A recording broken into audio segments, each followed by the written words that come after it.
You've got to see the criticism of your spouse as a reflection of your spouse and their issues and whatever's going on in their life. So resist the temptation to assume that your spouse's negativity has anything to do with your value as a person. So we all dream of getting married and spending the rest of our life in wedded bliss that makes us feel secure and like deeply loved, right? That's the dream.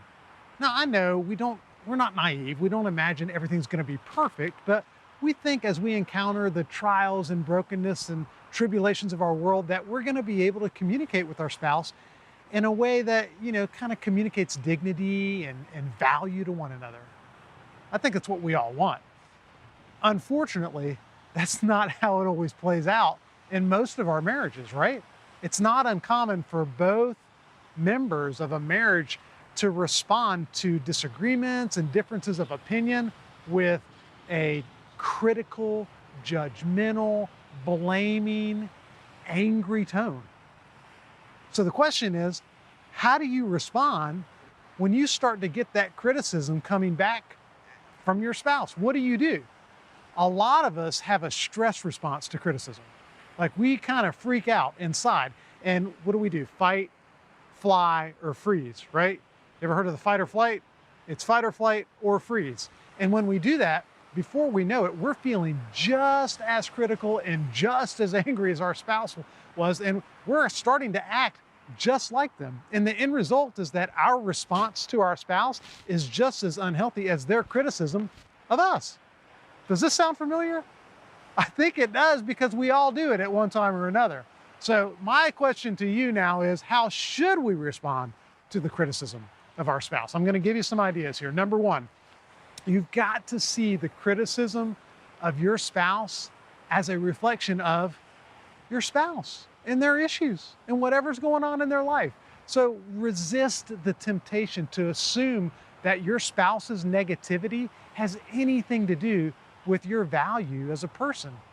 Instead, you've got to find a way to respond to your spouse's criticism in a way that's healthy, that doesn't reflect their negative mood and their negative stress level. So when you see your spouse's negativity, you've got to see that as a reflection of something going on inside of them. Number two, you've got to tell your spouse about you. You've got to tell them what's going on inside of you when they get negative and critical.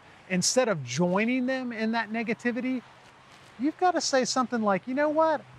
I have a hard time actually listening to you when you get intense and critical like this. I can't do it. Use I statements. I feel blank when blank. I feel very uncomfortable when you come at me in this kind of criticism. Number three, set and hold your boundary. Do not try to talk your spouse out of being critical. That's not your job. All you've got to do is set a boundary and say, you know what? I'm not going to keep going in this conversation until you can just calm yourself down, until we can have a healthy, productive conversation. And the more you're able to think differently under that kind of stress, the more you're going to be able to see your spouse's criticism as something that's going on inside of them. Does that make sense? So ultimately, we want to be in relationships where we're free to be ourselves, right? And that means that we've got to let others be free to be themselves too.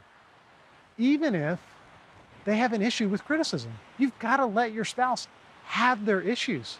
And when you can find a way to do this without responding in your own criticism, in your own anger, your own negativity, then it becomes less of a marital problem, less of a problem between you guys, and more of a problem for the person that is feeling negative and critical to begin with. And so, look, it's a beautiful, beautiful thing when you can care about your spouse, but refuse to take the blame for their critical and unhealthy responses. That's going to be an awesome moment in your marriage. So this well-boundaried response that we're talking about, I can promise you this, it will crush the power of criticism in the life of your marriage. And at the very least, it's going to allow you to remove your need to be reactive in any criticism or blame leveled by your spouse.